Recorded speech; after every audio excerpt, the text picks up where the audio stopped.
નમસ્કાર મિત્રો, સ્વાગત છે તમારો નવા વિડીયોમાં.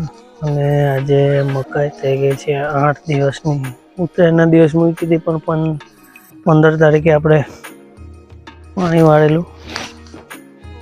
હમણાં ઉગી ગઈ છે અને આ બાટું પણ તમે જોઈ શકો છો ઉગી ગયું છે. પાણી વાળી દઈએ એટલે ઉગી જશે, પણ ભૂંડ બહુ સાચવાના રહે છે. ગઈકાલની આગલી રાત્રે આવેલો હતો આ બાજુ. આ તુવેરો બધે બગાડી છે.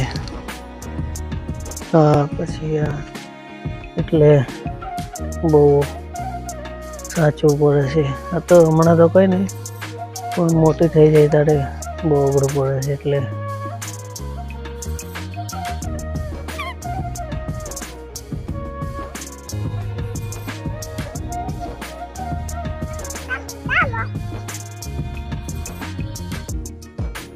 તુવેરો શાક ખાવા માટે રહેવા દીધી છે.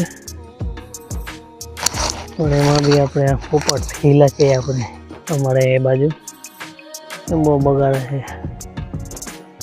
બીજું કંઈ ખાવાનું બી નથી તો ખાઈ હવે. જો આખું ગામના ડુંગર. પછી આ જો ઉગી છે ભીંડી ઉગી છે. અહીંયા ભીંડીનું ઝાડ હતું, ઉગી ગઈ છે. મકાઈ હજુ એકદમ દેખાતી નથી પણ થોડી દેખાય છે.